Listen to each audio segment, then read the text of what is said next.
시청자 여러분 안녕하십니까. 센 경제 매거진의 곽동수입니다. 서울시가 급등하는 전셋값과 집값을 잡기 위해 소형주택 공급을 대폭 늘리기로 했습니다. 이를 위해 재개발 예정지에 층수 완화와 용적률을 완화해 줄 것을 약속했는데요. 아무래도 강북 일대 재개발 구역의 수익성이 좋아지는 만큼 투자 열기도 높아지지 않을까 싶습니다. 이 밖에도 서울시는 도시형 생활주택, 장기 전세주택 같은 다양한 유형의 주택을 공급해서 이 집값과 전셋값 잡기에 나설 것이라고 밝히고 있습니다. 오늘 센 경제 매거진 첫 순서에 이 서울시의 소형주택 공급 확대 정책이 가져올 파장에 대해서 짚어보도록 하겠습니다. 더 빠르고 실속 있는 더 센 뉴스 시작합니다.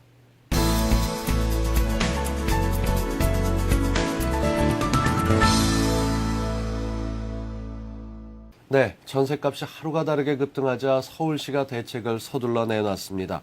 소형주택 공급을 확대하고 주택 멸실을 줄이겠다라는 게 서울시의 입장인데요. 재개발, 재건축 지역에서 공급이 확 늘어나기 때문에 가져올 시장의 변화도 만만치 않습니다. 자세히 알아봅니다. 서울경제신문의 윤홍우 기자입니다. 안녕하세요. 안녕하세요. 네, 일단 획기적인 대책이 발표가 됐습니다. 이 층수도 완화하겠다, 용적률도 늘려주겠다 이렇게 얘기하면은 투자 열기가 살아날 것이라는 전망인데요. 이렇게 민감할 수 있는 이슈들을 건드려서 대책을 내놓은 이유가 궁금합니다. 네, 그렇습니다. 서울시는 최근 장기 전세주택, 도시형 생활주택, 또 재개발, 재건축 등을 통해 총 30만 가구의 주택을 조기에 공급하겠다는 대책을 내놓았습니다. 이 같은 대책이 나오게 된 배경은 서울시가 내년 이후 서울 지역 내에서 주택 수급 불균형 현상이 매우 심각해질 것이라고 판단했기 때문인데요. 금융위기와 분양가 상한제 등의 이유로 최근 2, 3년간 민간 건설사들이 공급을 중단하면서 현재 서울 지역 안에서는 수요에 비해 공급이 크게 모자라는 상황입니다. 이러다 보니 전셋값이 천정부지로 오르고 서울에 살고 싶어도 서울을 떠날 수밖에 없는 서울 엑소더스 현상까지 생기고 있는데요. 네. 소형 주택 공급을 획기적으로 확대해서 이 같은 집값 불안 현상을 미리 잡자는 것이 서울시의 이번 대책의 보관이라고 할 수 있습니다. 이를 위해 재개발, 재건축 지역의 규제를 완화해서 공급량을 늘리고요. 장기 전세주택과 도시형 생활주택, 보금자리 주택 등을 대폭 확대하기로 했습니다. 네. 아무래도 가장 관심을 끄는 것은 재건축, 재개발 지역의 완화 아닐까 싶습니다. 여기에 대해서 전문가들은 어떻게 생각하는지 들어봤습니다. 네, 이번에 그 서울시 전세 대책 중에서는 보금자리 및 시프트 등을 통한 그 공급 확대 대책이 있었지만 그 중에서도 가장 주목할 만한 대책은 주택 재개발 기준 용적률 상향으로 보여집니다. 최근 그 재건축 경우 용적률 상향 조정으로 인해 시세가 오르는 경우가 많았었는데요.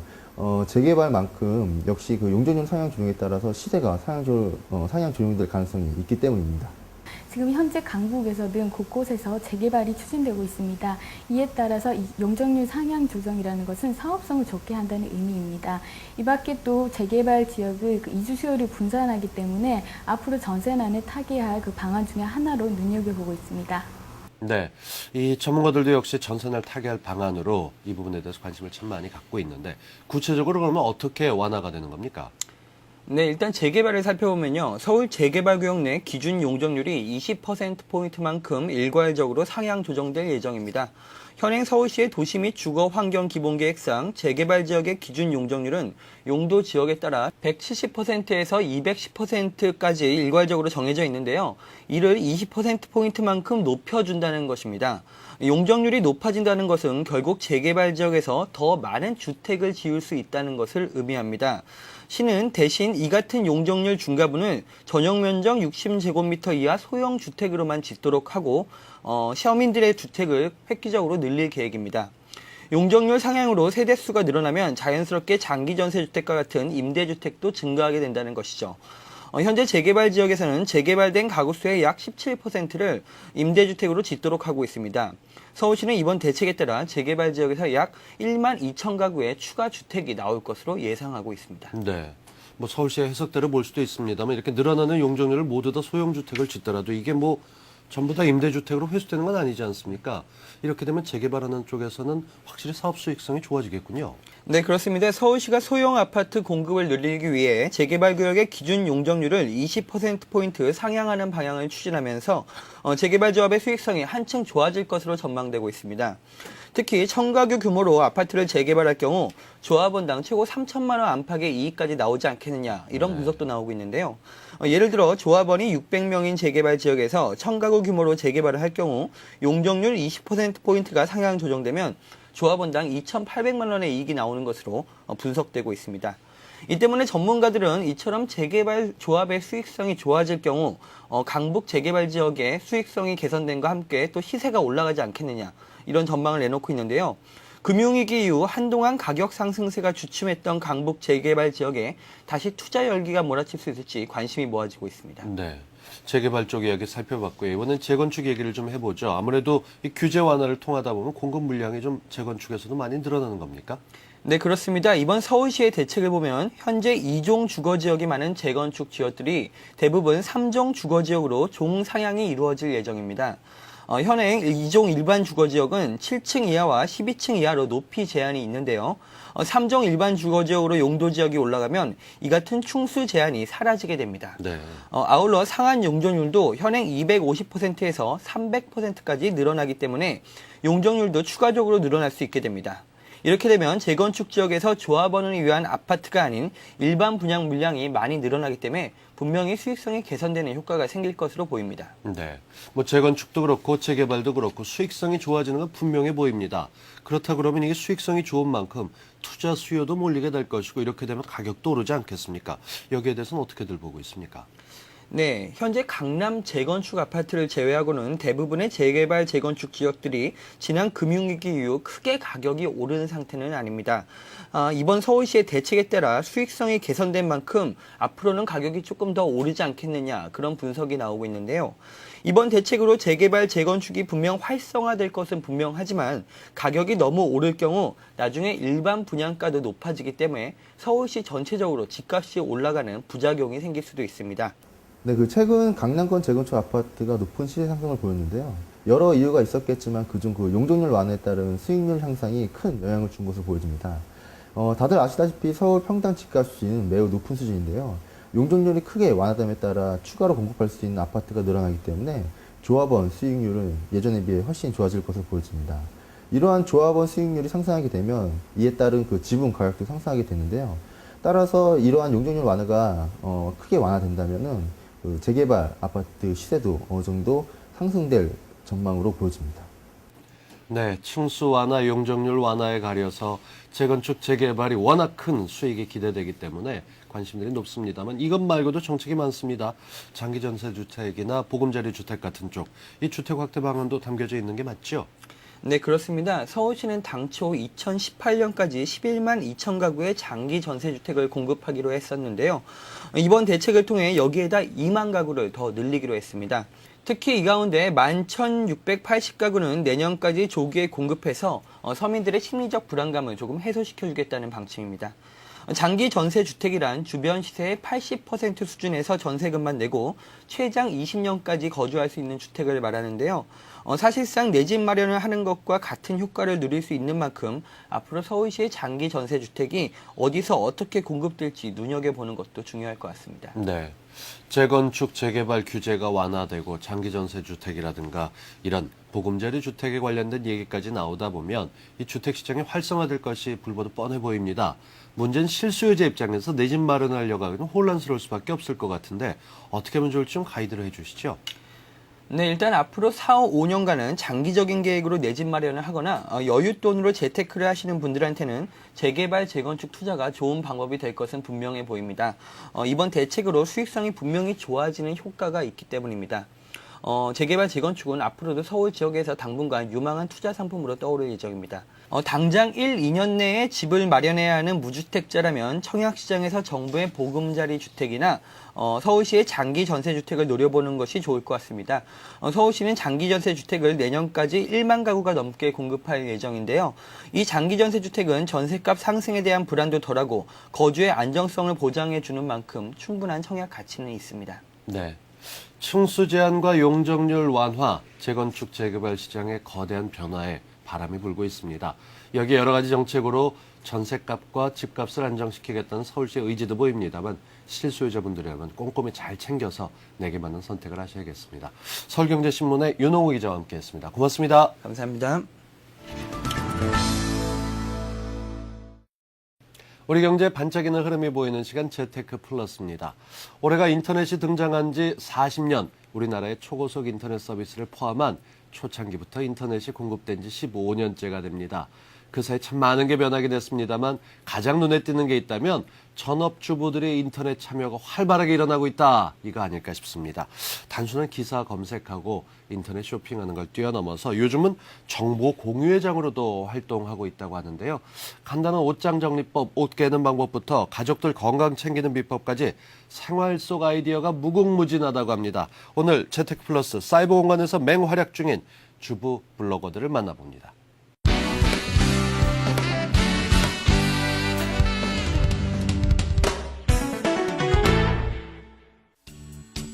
최근 인터넷에서 심심치 않게 등장하는 단어 와이프로거. 과연 사람들은 그 뜻을 알고 있을까? 이거 뭐 프로 선수 그런 거 아니에요? 글쎄요, 모르겠는데요. 처음 들어보는 말 같은데요. 모르겠는데요. 이거 뭐예요? 많은 이들이 궁금해하는 와이프로거. 이는 아내를 뜻하는 와이프에 블로거가 합쳐진 신족 합성어다. 최근 들어 인터넷 블로그는 취미를 넘어 1인 미디어로 발전. 그 인기를 이용해 제품을 알리려는 기업들의 러브콜도 줄이려 주부들의 수입으로 직결되기도 한다. 저는 수납 블로그를 운영하는 와이프로거예요. 제 블로그는 필드로 만든 장난감에 대한 자료들을 담고 있습니다. 와이퍼 로고가 되고 싶으신 분들 도전해보세요. 인터넷 스타 와이프로거를 알아보자. 첫 번째로 소개할 와이프로거. 아이디 앵두어멈으로 온라인에선 이미 유명 스타다. 한눈에 봐도 살림 솜씨가 남다른데. 안녕하세요. 나를 수납의 여왕으로 불러다오. 이영희 주부. 과연 수납의 여왕답게 화이트 톤으로 깨끗하게 정리된 거실. 각종 인테리어 소품들이 눈에 띄는데 이건 버려지는 괴종시계 이용해서 만들었는데요. 첫 번째는 시계의 기능도 하고 또 장식장의 기능도 하면서 마지막에는 가장 중요한 수납장 역할을 하거든요. 시계가 수납장 역할을 한다? 놀랍게도 시계의 문을 연 순간 가지런히 놓여진 통들, 바투리 공간을 활용한 아이디어가 숨어 있었는데 항상 찾기 어려운 손톱깎이 종류들도 이렇게 수납해 주시면 좋고 또 예쁘고 실용적이에요. 본격적인 살림 솜씨를 보려면 주방으로 가라. 그런데 뭔가 허전하다? 나와 있는 게 별로 없어서 허전해 보이죠? 수납은 생활을 편리하게 해주는 살림 도움이에요. 깔끔하게 집안이 정리되어 있으면 주부 입장에서 기분도 좋아지고 살림하기 수월해지거든요. 감출 것은 감추고 나만의 정리 방법을 터득하는 게 바로 수납의 비법. 사용하지 않는 그릇들은 이렇게 해서 보관하고 있거든요. 근데 의외로 많은 양이 수납돼요. 이렇게 좁은 공간 100% 활용한 이영희 주부의 비밀은? 페트병 앞부분만 살짝 오리셔서 컵 같은 걸 이렇게 세워서 보관하시면 일단 쓰러지지 않고 보관하기가 쉽거든요. 그리고 위로 쌓아 올림으로 해서 더 많은 양을 보관할 수 있고요. 쓰고 남은 페트병 하나로 접시부터 그릇, 커피잔까지 깨끗하게 정리 완료. 또한 냉장고 정리의 1등 공신도 페트병. 항상 수납이 어렵고 모자라는 것 중에 하나가 신발장이거든요. 여기에도 작은 아이디어가 있어요. 한번 보실래요? 이영희 주부의 페트병 사랑은 신발장으로도 이어지고 각종 리모컨 수납함으로도 변신. 쓰고 나면 뒷정리가 힘들었던 드라이기도 멋지게 마무리된다. 이런 생활 속 아이디어들을 블로그를 통해 공유하면서 이영희 주부의 수납법은 늘 화제가 되는데 네, 업데이트가 될 때마다 정보 공유 차원에서 그런지 많은 분들이 방문해 주시곤 해요. 수입은 가끔 강의도 하고요. 또 방송 출연도 하고 해서 생활에 보탬이 되고 있어요. 이번엔 옷장 공개. 외출할 때마다 옷과의 사투를 벌여야만 했던 가슴 아픈 기억. 이렇게 작은 소품 하나까지도 찾기 쉽게 분류하면 말끔히 정리되겠다. 특히나 바구니 종류들은 이렇게 우유 페트병 이용해서 수납을 해주시면 보관하기도 편리하고 찾기도 깔끔하고 아주 좋아요. 그런데 그때 구석에서 뭔가를 꺼내는데 옷을 깔끔하게 접을 수 있는 방법이 없을까 하다가 자꾸 해보니까 아주 이 판이 굉장히 편리하더라고요. 이게 바로 블로그에서 폭발적인 반향을 일으켰다는 옷적기판. 한치의 흐트러짐 없이 옷 깨기 완료. 그런데 저건 또 뭔가요? 이건요, 제가 세탁소 옷걸이 4개로 만든 빨래 건조대거든요. 잔 빨래들 사실 널기 되게 힘든데 저녁에 전 주로 많이 사용해요. 가습기 작용도 하면서 좋더라고요. 과연 그 결과는? 이렇게 많이 널었어요. 뭐 처음서부터 되는 사람은 없겠지만 관심 갖고 노력하면 누구나 다 처음에는 모방이 될 수 있는데 모방이 얼마든지 훌륭한 창조를 낳을 수 있거든요. 다 도전하시면 훌륭한 창조가가 되실 수 있으실 거예요. 이어서 두 번째로 소개할 와이프로거. 화장품은 내 손으로 만든다. 한혜원 주부. 최근 들어 화학약품과 방부제가 첨가되지 않은 순식물성 천연 화장품에 대한 관심이 집중되고 있는데 닉네임 원희환이로 활동하고 있는 한혜원 씨는 집에서 만드는 천연 화장품법을 통해 인터넷에서 인기를 끌고 있는 와이프로거다.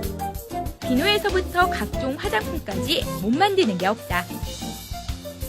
제가 쓰고 있는 화장품도 그렇고요. 저희 아이 크림도 그렇고 저희 남편 화장품, 욕실에서 쓰는 뭐 바디 클렌저, 샴푸, 린스, 치약, 비누부터 시작해서 제가 쓰고 있는 모든 어떤 그런 화장품 같은 경우라든지 주방세제 같은 경우 다 통틀어서 천연 제품을 쓴다고 볼 수가 있겠죠. 이렇게 천연 제품만을 고집하게 된 데는 남모를 사연이 있었다고. 네, 제가 예전에 그러니까 여드름 트러블성 여드름이 되게 심한 한홍성 여드름 피부였는데요. 피부과도 다녀보고 백화점 제품은 좋다는 것도 다 써봤는데 그때뿐이더라고요. 그래서 천연 제품을 접하게 됐고 저희 아이도 5개월, 6개월 정도의 아토피기가 있어서 이제 같이 천연 제품을 접하게 됐는데 지금은 너무 만족하고 있고요. 제품들이 입소문나면서 강의까지 이어지는 바쁜 나날. 원희환이님 블로그 자주 방문했었는데요. 이번에 어떻게 직접 찾아와서 만들 수 있는 기회가 생겨서 찾아와서 만들어보고 싶어서 오게 됐습니다. 천연 화장품을 실제 만들어서 바르고 써서 아기가 되게 좋아졌다고들 소문이 나서 저도 저희 아기 좀 발라보려고 와서 공부를 하게 됐습니다. 누구나 쉽게 따라할 수 있고 실생활에서 바로 이용할 수 있어 천연 화장품은 주부 블로거들의 관심 1순위. 이런 오일들을 계량한 물에다가 워터를 조금씩 부어가면서 많이 붓지 마시고요. 블로거를 통해 원하는 제품을 선택해 직접 만들어갈 수 있는 기회까지 제공. 오늘의 강의는 화장을 한 듯 안 한 듯 자연스럽게 표현해주는 여성의 필수품 비비크림. 과연 만족도는? 바로 바르면서 싹 스며들고 냄새도 기존 거보다는 오일 냄새가 되게 좋은 것 같아요. 그리고 이어지는 알짜 정보. 요즘에 신종플루가 많이 유행하고 있잖아요. 그래서 저 또한 이제 임신을 했고 임신 8개월째고 저희 아이도 있고 이제 밖에 함부로 외출하거나 이제 나가기 사람들 많은데 나가기가 되게 꺼려지더라고요. 그래서 아무래도 천연으로 내가 믿을 수 있고 내가 직접 만든 항균 스프레이라든지 항균 젤을 만들면 너무 좋겠죠. 그래서 오늘은 신종플루 예방하는 차원에서 스프레이라든지 젤 타입이라든지 거품 나누는 거품으로 워시, 손 닦는 그런 신종플루 세트 3종 세트를 만들어 볼 거예요. 최근 신종 인플루엔자가 유행하면서 손세척에 대한 중요성이 강조되는 만큼 세안제에 관한 문의들이 많다고 한다. 그래서 오늘은 업데이트 정보 청결제 3종 세트.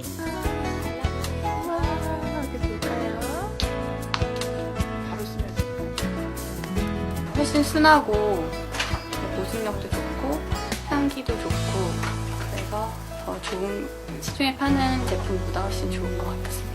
천연 재료라서 좋고 발라보니까 또 보습도 좋고 향도 더 순하고 좋은 것 같아서 열심히 배워서 직접 만들어서 애들한테 써보려고요. 진정한 와이프로거가 되기 위해서는 제품에 사진을 올리는 것도 필수. 프로다운 열정이 블로그의 인기를 지속시키는 비결이다. 세상에는 자기가 하고 싶은 일을 하는 사람이 많지는 않을 거예요. 근데 저 같은 경우는 제가 하고 싶은 일을 하면서 아이도 키우면서 그다음에 저희 가족 건강도 챙기는 거니까 너무 좋은 것 같고요. 새로 시작하시는 분들 너무 어렵게 생각하지 마시고 조금씩 한 걸음씩 한 걸음씩 가신다는 그런 기분으로 하시면 정말 본인 스스로가 하는 거에 따라서 열심히 되지 않을까 싶습니다. 이번엔 인기 블로거에서 쇼핑몰 사업가로 변신한 주부가 있어 찾아갔다. 집안에 들어선 순간 마치 장난감 매장을 보는 듯한데 이 많은 작품들의 주인공 박정선 주부. 방 하나를 작업실로 할 정도로 박정선 씨가 만드는 장난감은 인기가 대단하다. 예, 바늘하고 실만 있으면 그냥 손으로 다 꿰매서 만들 수 있거든요. 전부 다 손으로 직접 만든 거예요. 큰애 놓고 100일 때부터 이제 우연하게 접하게 돼서 시작을 했으니까 지금 한 7년째 하고 있어요. 그런데 장난감의 재질이 뭔가 특별한데 이게 펠트지라는 건데요. 그 일반적으로 알고 계신 부직포보다 품질이 훨씬 좋은 거예요. 그래서 이거를 가위로 자르고 해서 이제 실과 바늘을 이용해서 꼬매서 안쪽에 솜이나 스펀지를 넣어서 애들 장난감을 만드는 천이거든요. 바느질만 할 수 있으면 누구든지 도전할 수 있는 까다롭지 않은 아이템.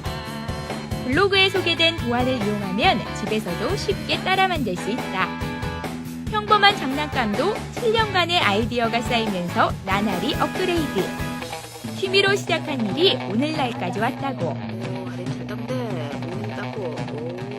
육아 모임에서 우연하게 접하게 됐는데요. 그러니까 만들다 보니까 애도 좋아하고 또 이제 홈페이지를 통해서 제가 만든 것들을 올리니까 이제 방문자 수도 늘어나고 그렇게 해서 이제 제 블로그를 통해서 많이 이렇게 활성화가 되다 보니까 제품을 주문하시고 또 재료를 구하시고 하시는 분들이 많으셨어요. 그래서 그걸 기회로 쇼핑몰도 시작하게 됐고 지금까지 계속 만들고 있는 거죠. 아이 키우는 엄마의 눈으로 만든 제품들이라 인기는 일치월장. 처음에는 뭐 수입을 바라고 한 건 아닌데요.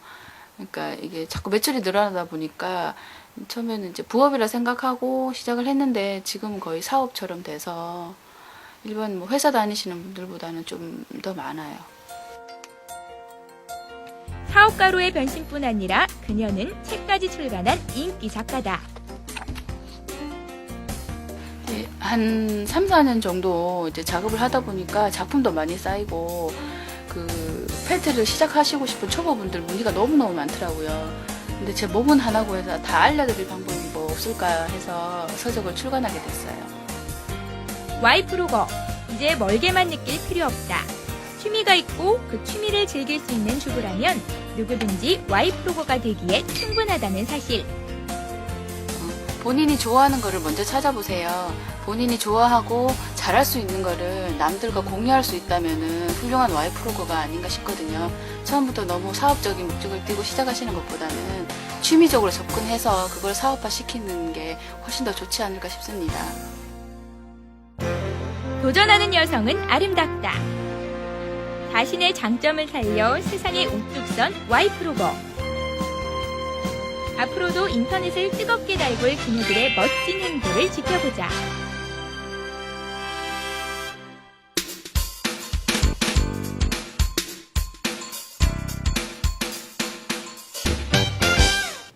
네, 잘 벌고 잘 사는 법 시간입니다. 요즘 정부가 부동산 시장을 안정화시키기 위해서 참 여러 가지 정책도 내놓고 대책을 내놓으면서 시장을 안정시키는 노력을 하고 있습니다만 시장은 반대로 예측하기 힘든 쪽으로 또 흘러가고 있습니다. 특히 지난 8월 27일에 발표된 827 부동산 대책과 세간의 화제가 되고 있는 보금자리 주택에 대해서 궁금하신 분들이 많으실 텐데요. 오늘 거기에 대해서 알아보는 시간 마련하겠습니다. 서울교육대학교 평생교육원의 박준호 교수님 지난 시간에 이어서 모셨습니다. 어서 오십시오. 예, 반갑습니다. 네, 이 827 부동산 대책하게 되면은 부동산 시장을 안정화시키겠다 이런 근간을 보여준 거 아니겠습니까? 이 827 대책의 주요 내용부터 한번 정리를 해보죠. 예, 이제 봄철서부터 나타난 거저 전세 대란에 의해서 정부에서는 결국은 이제 827 대책은 5가지로 요약해 보면 되는 건데 우선 먼저 빨리 공급하겠다 이거죠. 조기에 공급하고 두 번째는 서민들에게 이제 청약할 수 있는 기회를 확대해 주겠다. 그다음에 이제 세 번째로 보면은 생애 최초로 내 집 마련하는 사람한테 금융적인 지원을 확대하겠다. 그다음에 네 번째는 분양가를 싸게 주겠다. 네. 그 대신 이제 전매를 제한을 하겠다. 이와 같은 이제 5가지 형태로 이제 아마 보셔야 될 것 같습니다. 네. 그래서 이 827 부동산 대책에서 이제 그 내용을 갖다가 이제 볼 것 같으면은 현재의 그 50만 원씩 2018년까지 10년 동안 500만 원을 공급하면서 그 중에 이제 수도권에다 300만 원, 그 다음에 이제 비수도권에다 200만 원을 공급하는 중에서 150만 원을 보금자리로 공급하겠다. 라고 우리는 그런 내용이죠. 그 중에서 100만 원은 수도권에, 비수도권에다 또 50만 원의 이제 보금자리 주택을 공급한다. 이걸 주요 골자로 보시면 될 것 같습니다. 네. 보금자리 주택을 많이 짓고 수도권에 편리하게 지켜 나가겠다. 이렇게 얘기가 되고 있는데 이 보금자리 주택이라는 얘기를 여러 번 언급하셨습니다만 의외로 많은 분들이 아직도 그래서 그게 어떤 거지 하고 조금은 예. 혼란스러워하시기도 하거든요. 개념부터 좀 정리를 해 주실까요? 보금자리 주택은 결국은 최초에 서울시에서 그 시프트에서 장기 전세 주택이 나오면서 인기를 끌자 요번에 이제 토지주택공사로 바뀌었죠. 네. 이제 주택공사에서 서민들에게 이제 확대해 주겠다. 그래서 과거에 임대주택이라고 우리는 개념을 보금자리 주택으로 이제 바꿔준 거죠.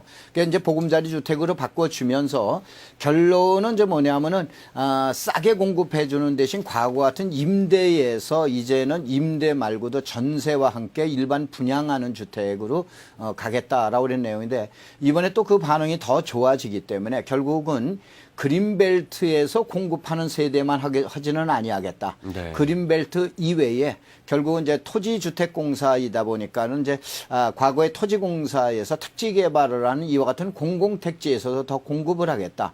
그러니까 이제 결국은 150만 호라고 우리는 이제 그 보금자리 주택을 공급을 하겠다라고 하는 것이 주요 내용입니다. 거기에다가 827 대책은 좀 전에 설명드린 것처럼 돈 없는 일반 서민이나 아니면은 이제 20대, 30대 사회 초년생들에게 그 금융 지원을 통해서 내 집 마련할 수 있는 그 기회를 확대하겠다. 이것이 이제 가장 중요한 골자라고 보셔야 될 것 같습니다. 네. 그렇기 때문에 많이들 관심을 갖고 있는데 특히 서민의 입장에서 이 어떻게 해야 마음 편하게 살 수 있을까 하시는 분들 보금자리 주택의 특징을 정리해보면 그게 서민들을 위한 부분들이 많다는 걸 쉽게 알 수 있을 것 같습니다. 어떤 내용인지 좀 짚어주시죠. 결론은 이제 그 보금자리 주택의 특징은 무주택자에게 기본 원칙으로 주겠다 이거죠. 두 번째는 이제 공급 가액을 주변 분양 가격의 그 15%에서 20%인데 실질적으로 봐보면은 거의 약 한 40%까지도 저렴하게 공급된다고 봐야 될 것 같습니다. 그 다음에 이제 서민에 따라서 소득이 다양하기 때문에 소득이 낮은 계층에겐 임대주택으로 주고 그 다음에 이제 그 차상위 계층에다가는 지금 얘기하는 전세나 지분형 아파트를 주겠다라고 그런 거고 그 다음에 이제 소득이 좀 있는 이제 무주택자에게는 분양하는 아파트를 주겠다라고 그런 것이 특징이 됩니다. 근데 참고적으로 이제 시청자 여러분들이 좀 이해하시기가 상당히 난해한 것이 과거에 있었던 주택 제도에다가 여기다 금융 지원이나 여러 가지 그 정책적인 지원을 더한 거기 때문에 굉장히 복잡 다단한데 특별히 이번에 10월 달서부터 분양하는 이제 시범 단지에서부터 여러분들이 한번 도전을 해보셔야 될 것 같습니다. 네. 한 번도 집을 사본 적이 없지 무주택자로 살고 있다가 내 인생 들어서 처음 집을 사본다. 이게 생애 최초 주택 구입자 아니겠습니까? 예. 이분들은 그냥 집상을 축하한다라는 말뿐이 아니라 무언가 제도적으로도 지원을 해준다 이런 얘기죠? 그렇죠. 어떤 내용입니까? 이렇게 보셔야 됩니다. 최초로 내 집을 마련하시는 분들한테는 그 보금자리 주택의 공급 물량을 20%를 배정을 합니다. 네. 이번에 아주 파격적인 내용이나 마찬가지죠. 20%를 공급 물량을 배정하는데 대신 부부 합산 소득이 3천만 원 이하여야 됩니다. 두 번째, 여기다 대출 한도를 이제 분양 금액의 50%까지 대출해 주는데, 대신은 이제 그 금액은 1억까지를 이제 지금 한정하는 대신에, 최근에 주택금리가 지금 6.5%를 벌써 돌파했다라고 그러는데, 이거는 5.2%로 하면서 20년 동안 균등 분할 상하라는 아주 특별한 그 혜택을 줘놨습니다. 금리 면에서도 그렇고 기간 면에서도 그렇고 그야말로 생애 최초 주택 구입자에게는 여러 가지 혜택이 있는 것 같습니다. 이거 말고도 또 지분형 아파트 뭐 이런 얘기가 또 나오거든요. 예, 이 지분형 아파트는 이렇게 보셔야 됩니다. 과거에 이제 참여정부에서 이제 반값 아파트에 대한 그 얘기가 나왔었는데 이제 거기는 토지 임대부나 뭐 여러 가지 이제 그 네. 내용들이 있었죠. 결국은 이제 뭐냐면은 전세 금액으로 내 집을 마련할 수 있는 기회인데 50% 정도의 그 분양 대금에다가 나머지 50%는 저당권 유동화라고 우리는 그러한 이제 방식에 의해서 결국은 장기 대출을 모기지론에 의한 장기 대출을 해주겠다라고 우리는 것이 지금 얘기한 지분형 아파트입니다. 결국은 이제 이것이 정부에서 얘기하는 반값 아파트라고 이제 지금 얘기하고 있는 부분인데 이 반값 아파트도 지금 어떻게 되냐면은 그 상당히 많은 그 관심들이 나오는데 현재는 참여정부와 그 다음에 현재 MB 정부에서도 몇 번 시도를 했습니다만은 이번에 그 결과도 상당히 중요합니다. 이것이 아마 정착화된다라고 그러면은 네. 토지 임대부, 소위 말해서 우리가 얘기한 지분형 아파트 제도가 또 우리 사회의 주택 제도에 정착되는 그 계기가 될 것 같습니다. 네, 땅값이 워낙 비싸기 때문에 그렇죠. 이런 부분들을 활용해서 가격을 낮춰서 살 수 있다면 몇 프로만 돼도 이게 좋은 거 아니겠습니까? 그렇죠. 네. 이 정책을 보다 보면 아무래도 서민과 근로자들, 이 서민 근로자들을 이 대상으로 한 여러 가지 내용들을 담고 있다 이런 얘기들이 있는데 예. 이 청약 기회 관련해서도 예전과는 많이 달라지는 것 같습니다. 예. 시청자 여러분들도 한번 유의를 좀 해보셔야 될 필요가 있습니다. 뭐냐면은 그 보금자리 주택 중에서 이번에 5만 호에 대해서는 아주 특별하게 공급한다고 보셔야 돼요. 우선 제일 먼저 분양하는 건 특별 분양과 일반 분양이 있지 않습니까? 그런데 지금 얘기하는 특별 분양 형태로 여러분이 만약에 국가의 유공자가 아니어도 또 아니면은 자녀 수가 이제 그 적어도 또 뭐 신혼 부부가 뭐 이제 결혼을 해야 됩니다만은 이러한 경우가 아닌다 하더라도 일단은 근로소득세를 납부하거나 또 아니면 특이한 것은 자영업을 하고 있으면서 5년이 경과되고 이러한 사람한테다가 원래 청약저축이라고 그러는 건 가입 기간에 의해서 순서대로 주는 순차제를 적용을 하고 있는데 2년만 됐다 하더라도 청약저축에 가입한 지 2년만 됐다 하더라도 5년이 가입된 거로 간주해 줍니다. 네. 그냥 막말로 비방송용어로 얘기하면은 새치기를 해준다라고 그러는 거나 마찬가지죠. 그래서 5년이 돼야 되기 때문에 600만 원을 그 대신 납부를 해라 이거예요. 일시에 예. 납부를 해주면은 5년이 경과된 거와 동일하게 해주면서 대신 뭐냐면은 그 소득세를 납부해야 되고 그 다음에 기혼자에 되면서 반드시 혼인이 돼 있어야 되고 대신 전년도 도시 근로자 평균 소득의 80% 이내에 됩니다. 이렇게 돼야 되니까 대충 한 연 2,500만 원 선 정도의 그 연봉이라고 이제 보시면 되십니다. 그 대신 반드시 전제 조건이 주택을 구입한 사실이 없어야 됩니다. 네. 이분들에 대해서는 5만 호에 대해서 특별 공급 형태로 해서 일반 근로자나 지금 얘기한 자영업자들에게 공급을 하겠다라고 그러는 이번에 정부의 특이한 아주 정책이었습니다. 네. 그렇기 때문에 이렇게 조건에 해당되는 분들도 절대 기회를 놓쳐서는 안 되시겠습니다만 예. 이거 외에도 왜 여러 가지 장점들 뭐 조건들을 많이 내세우지 않았습니까? 예. 이 벌써 다음 달 7일부터 본격적인 청약이 준비가 돼 있다고 하는데 청약 경쟁 뭐 예상이 아주 치열할 거다 이렇게들 나오고 있는데 예. 어떤 데에 되는지 일정을 좀 짚어주시죠.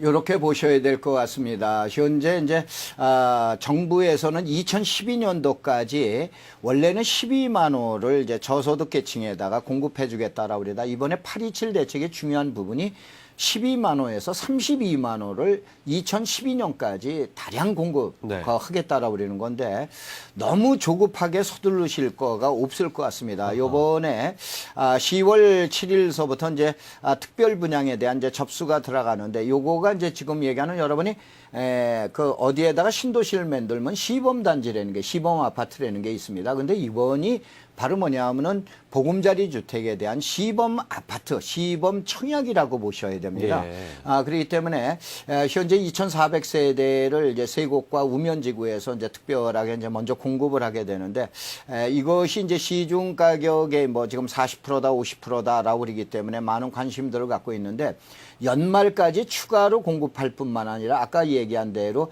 2012년까지 약 32만 호를 공급하겠다라고 그러니까 현재 2,400 호라 우리는 것은 조그만 숫자로 보셔야 되죠.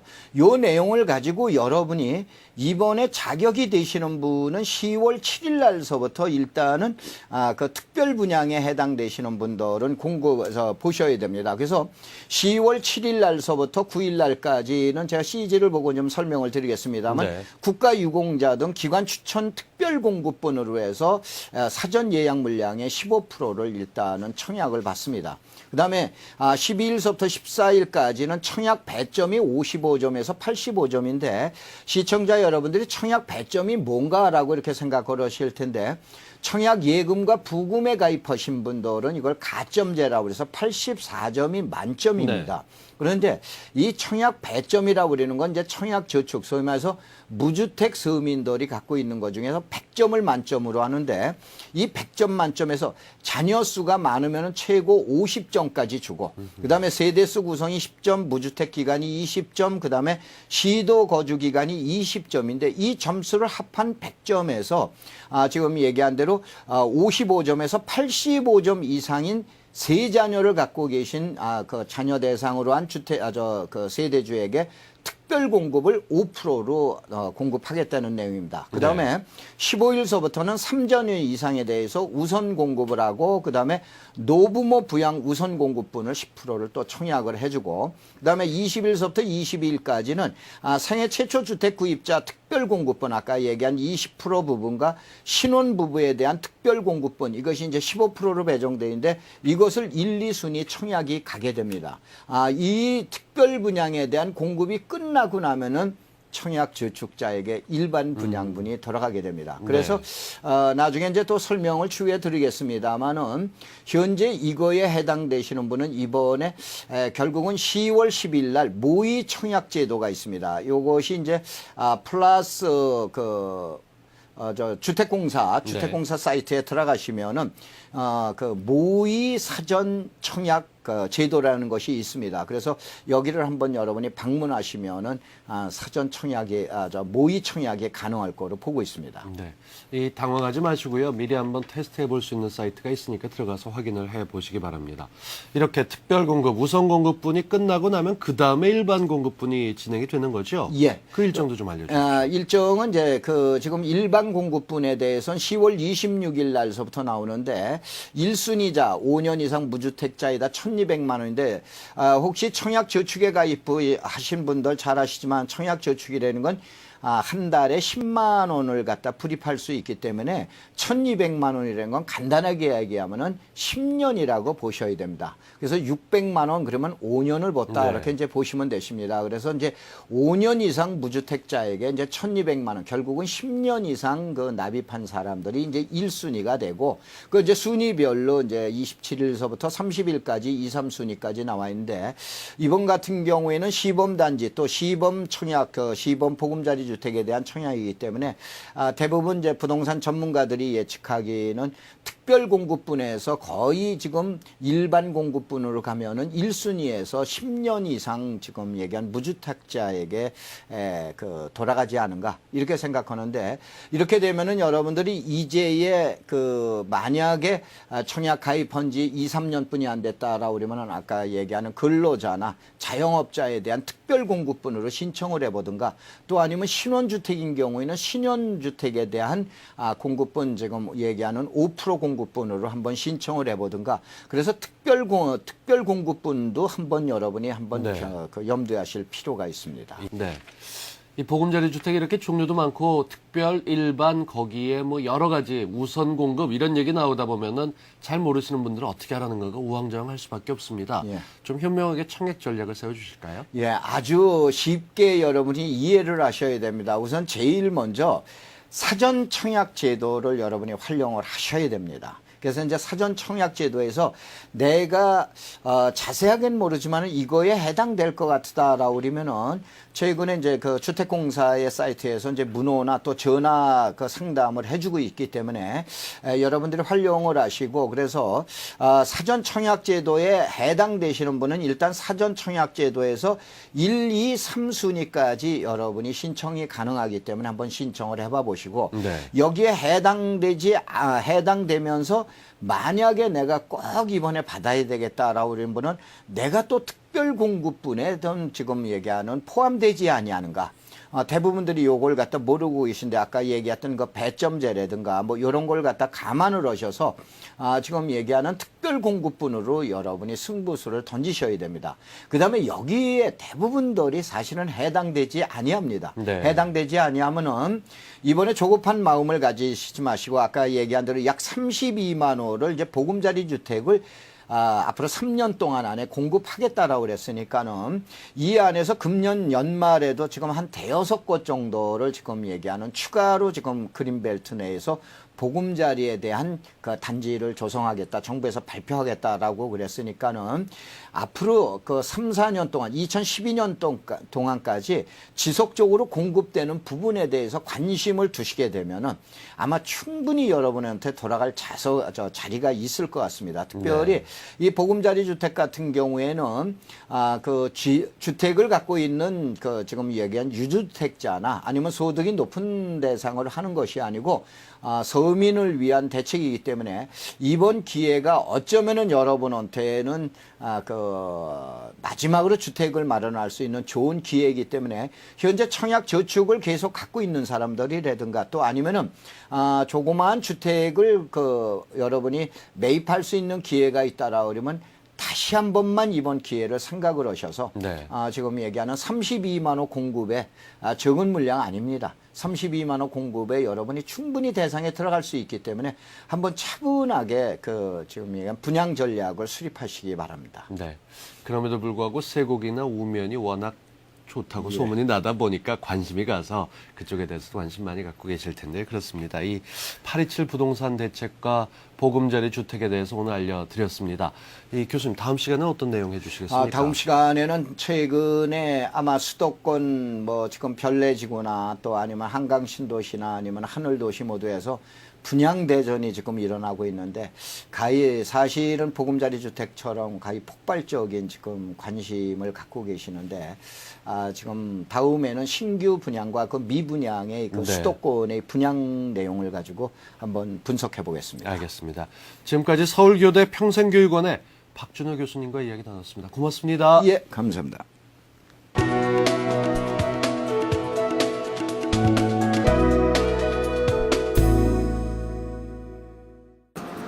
서울 서남부의 핵심 상권으로 급부상하고 있는 나인스 애비뉴.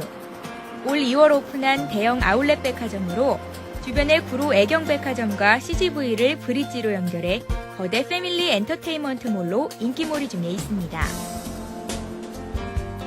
총 면적 5만 9천 제곱미터로 지하 5층, 지상 36층의 주상복합 건물인데요. 상업시설은 총 9층의 상가 건물로 구성되어 있으며 현재 150여 개의 점포가 입점해 영업 중입니다. 인천, 수원, 안산의 환승거점인 지하철 1호선 구로역과 도보 3분 거리에 위치해 있고 서울과 인천을 잇는 경인로와도 인접해 있어 하루 50여만 명의 꾸준한 유동인구가 있습니다. 또한 인근의 신구로 자이아파트 300세대, 구로 롯데아파트 700여 세대, 구로 중앙하이츠 600세대가 위치해 있어 충성도 높은 고정 고객층까지 확보하고 있는데요.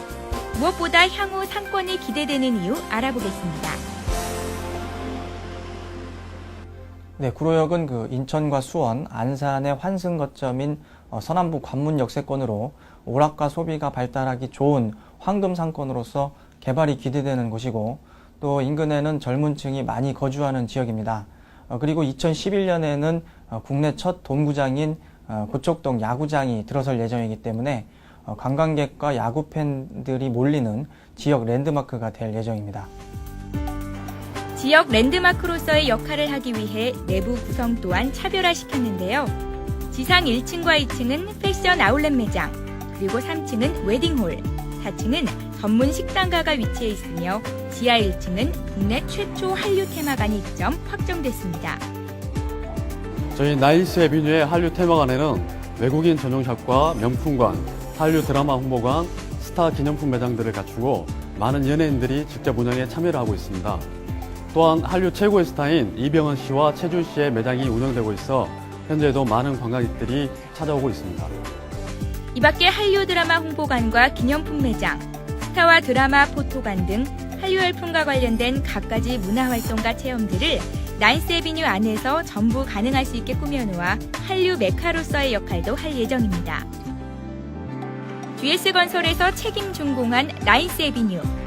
점포당 6,800만 원에서 1억 4,500만 원까지 현재 구자 분양 중에 있으며 20에서 40%의 융자 혜택으로 투자 가능한 복합 쇼핑몰입니다.